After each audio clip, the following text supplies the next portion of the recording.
ಬೀದರ್ ಜಿಲ್ಲೆಯ ಬಾಲ್ಕಿ ಪಟ್ಟಣದಲ್ಲಿ ಇಂದು ಬೆಳಗ್ಗೆ ಕರ್ತವ್ಯ ನಿರ್ವಹಿಸುತ್ತಿದ್ದ ಮಹಿಳೆಯೊಬ್ಬರ ಮೇಲೆ ಪೊಲೀಸ್ ಪೇದೆಯ ಕಾರು ಹರಿದ ಪರಿಣಾಮ ಮಹಿಳೆಗೆ ಗಂಭೀರವಾಗಿ ಗಾಯಗೊಂಡಿರುವ ಘಟನೆ ನಡೆದಿದೆ.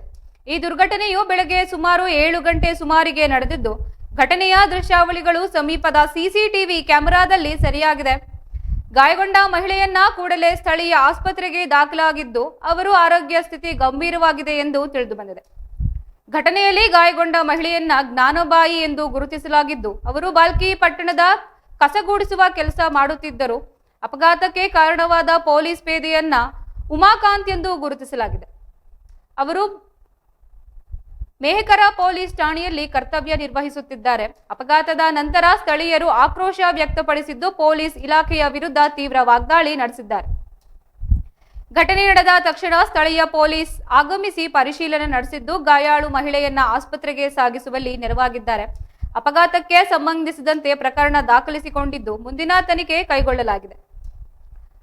ಅಪಘಾತದ ಬಗ್ಗೆ ಪ್ರತಿಕ್ರಿಯಿಸಿದ ಹಿರಿಯ ಪೊಲೀಸ್ ಅಧಿಕಾರಿಗಳು, ಘಟನೆ ಅತ್ಯಂತ ದುರದೃಷ್ಟವಾಗಿದೆ. ನಾವು ತನಿಖೆ ನಡೆಸ್ತಾ ಇದ್ದೇವೆ ಮತ್ತು ತಪ್ಪಿತಸ್ಥರ ವಿರುದ್ಧ ಕಠಿಣ ಕ್ರಮ ಕೈಗೊಳ್ಳಲಾಗುವುದು ಎಂದು ಹೇಳಿದ್ದು, ಈ ಘಟನೆಯು ಬಾಲ್ಕಿ ಪಟ್ಟಣದಲ್ಲಿ ಆತಂಕ ಮೂಡಿಸಿದ್ದು, ಸಾರ್ವಜನಿಕರು ರಸ್ತೆ ಸುರಕ್ಷತೆ ಮತ್ತು ಪೊಲೀಸ್ ಸಿಬ್ಬಂದಿಯ ನಿರ್ಲಕ್ಷ್ಯದ ಬಗ್ಗೆ ಪ್ರಶ್ನೆಯನ್ನ ಎತ್ತಿದ್ದಾರೆ. ಸ್ಥಳೀಯ ಸಂಘಟನೆಗಳು ಮತ್ತು ನಾಗರಿಕರು ಅಪಘಾತದ ಬಗ್ಗೆ ತೀವ್ರ ಆಕ್ರೋಶ ವ್ಯಕ್ತಪಡಿಸಿದ್ದು, ತಪ್ಪಿತಸ್ಥರ ವಿರುದ್ಧ ಕಠಿಣ ಶಿಕ್ಷೆ ನೀಡುವಂತೆ ಒತ್ತಾಯಿಸಿದ್ದಾರೆ. ಗಾಯಗೊಂಡ ಮಹಿಳೆಯ ಆರೋಗ್ಯ ಸ್ಥಿತಿಯ ಬಗ್ಗೆ ಹೆಚ್ಚಿನ ಮಾಹಿತಿ ನಿರೀಕ್ಷಿಸಲಾಗ್ತಾ ಇದೆ.